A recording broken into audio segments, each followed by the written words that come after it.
Harka fuunee akkam jirtan dhaggeeffattoota keenya kabajamoo. Arraan tana sagantaa keenya har'aa keessatti gaaffiif deebii wallistoota Oromoo bebbeekamoo wajjin goone isiniif dhiyeessina. Turtiin keessan na wajjin haa ta'u kan isiniin jedhu qopheessee dhiyeessaa Najiib Zannuun.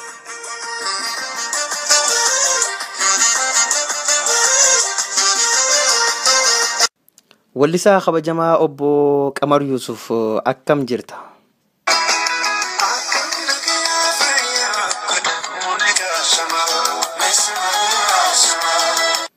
Wallisaa keenya kabajamaa obbo Jaamboo Jooteedha. Ati yoo takkaa jaalalli si qabdee?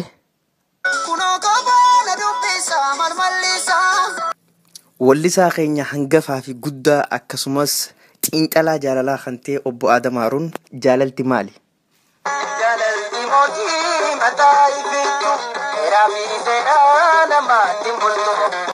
Tolega obbo Adam Harun erga jaalalti mootii taate tajaajilatanis akkasumatti mootiidhaati. Intala jaalatanoo akkam jaaniiti faarsamee nu himi gaasiitu hayyuudha.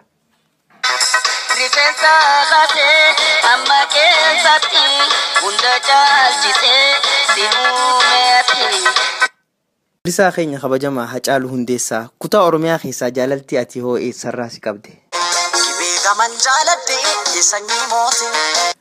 Wallisaa keenya Qamar Yusuf namoonni tokko yeroo dubbatan Qamar Yusuf dubartii dhabuun ta'uu jaan. Mee ati gama kan keetii yoo dubartii dhabde akkam taata?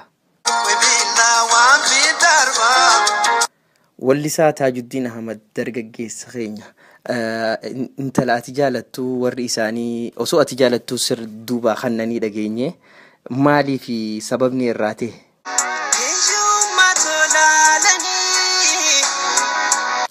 Wallisaa keenya beekamaa kabajamaa akkasumas wallee jaalalaa hedduu wallisuudhaan kan beekamtu Khadiir Said. Mee gama keetiin ati hoo jaalalti akkam si gooti?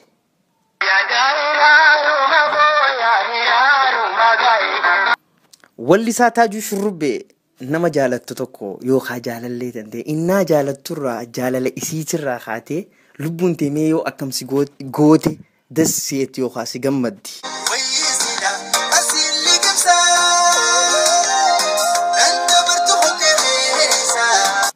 Tole obbo Shantam Shubbisaa kasirbii isaa akkaan namatti toluu fi sagaleen isaatilleen akkaan bareedduuf jechoonni isaa akkaan mi'aawu jaalalti akkam si gooti?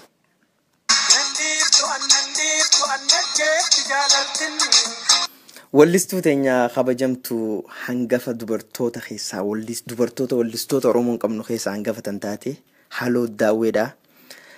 Yeroo jaalalti si qabdu san zabana jaalalti si jirtu san namoonni hedduun jaalallee hankee dubartoonni hedduun si jala kajeelaa turanii isaan saniifis dhaamteef turte jaanii akkam jettee dhaamsa dhaamteef mee?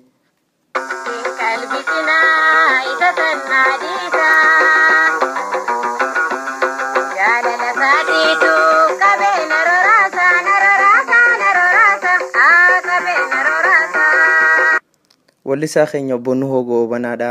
Jaalalti yeroo si qabdu akkamitti boocamee yeroo jalqaba si qabdu?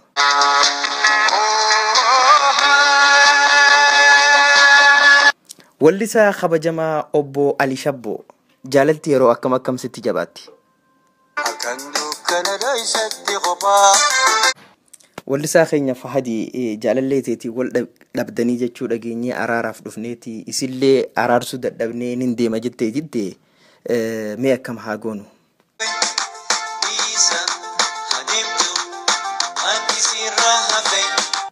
Wallistuu teenya Halloo Daawwee ammas mee walitti deebinaa. Reefuun tana yeroo nutti dubbattu jaalallee kan kee warreen isa jala naannawaniif dhaamsa dabarsitee turtee xiyyaanaa dhiisaa waan jiru takka.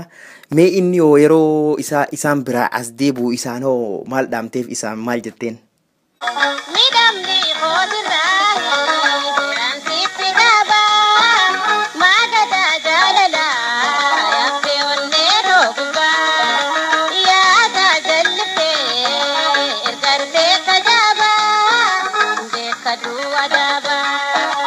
Wallisaa dargaggeessa Raajuu Muhammad akka dhageenyetti ati jaalallee tanteetirraa yeroo hunda fuula gaarii akka simattu feeta jaanii fuula gaarii fi qofaltee taphachuudha feeta jaanii yeroo mee isitti dubbattu yeroo hunda wanni isiidhaan dhaamtuuf maali? Koflaan bareeda